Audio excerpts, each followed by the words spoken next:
Right, everyone, let's make a start. Right, everyone, let's make a start. Over the past few sessions, we've been considering the reasons why some world languages are in decline. Over the past few sessions, we've been considering the reasons why some world languages are in decline. And today I'm going to introduce another factor that affects languages, and the speakers of those languages, and the speakers of those languages, and that's technology, and that's technology, and in particular, digital technology. Digital technology. In order to illustrate its effect, I'm going to focus on the Icelandic language, which is spoken by around 321,000 people. Which is spoken by around 321,000 people. Most of whom live in Iceland,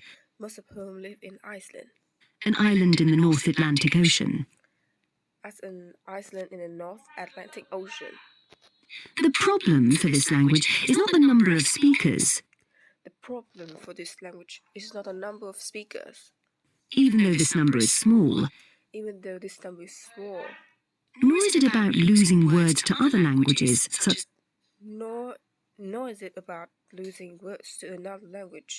as English. In fact, the vocabulary of Icelandic is continually increasing.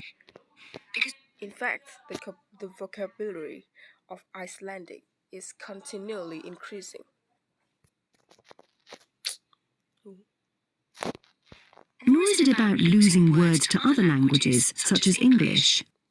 In fact, the vocabulary of Icelandic is continually increasing, because when speakers need a new word for something,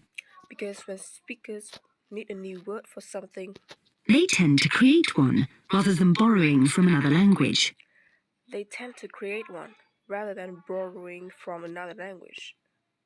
All this makes Icelandic quite a special language. It's changed very little in the past millennium, yet it can handle 21st century concepts related to the use of computers and digital technology.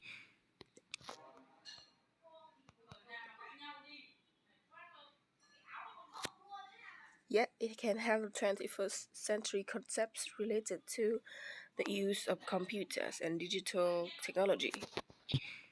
Take, for example, the word for web browser. This is the word for web browser is vafri in Icelandic, which comes from the verb to wander. Which comes from the verb to wander. I can't think of a more appropriate term because that's exactly what you do mentally when you browse the internet. I can't think of a more appropriate term, but because that's exactly what you do mentally when you browse the internet. Then there's an Icelandic word for podcast.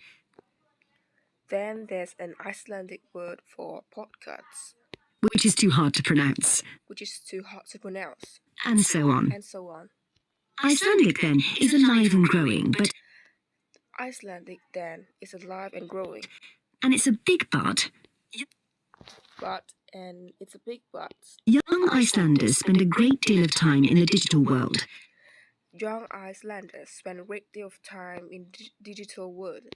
And this world is predominantly English.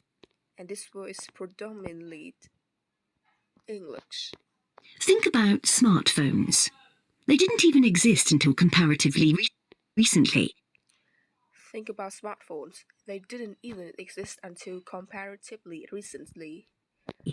But today, young people use them all the time to read books, watch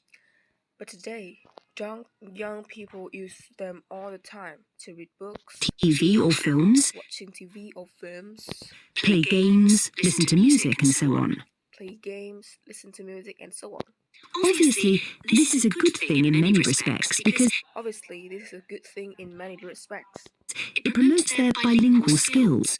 because it promotes their bilingual skills.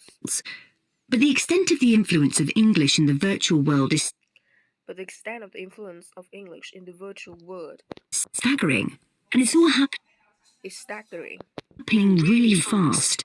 and it's all happening really fast.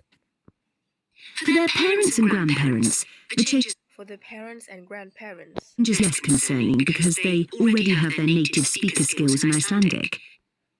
the change is less concerning because they already have their native speaker skill in Icelandic. But for young speakers, well, the outcome is a little troubling. But for young speakers, well, the outcome is a little troubling. For example, teachers have found that playground conversations in Icelandic secondary schools can be conducted entirely in English. For example, teachers have found that playground conversations in Icelandic secondary schools can be conducted entirely in English. While teachers of much younger children have reported situations While teachers of much younger children have reported situations where their classes find it easier to say what is in a picture using where their classes find it easier to say what is in the picture English rather than Icelandic. using English rather than Icelandic. The very real and worrying consequence of all this The very real and worrying consequence of all this is that the young generation in Iceland is at risk of losing its mother tongue. is that the young generation in Iceland is at risk of losing its mother tongue. Of course, this is happening to other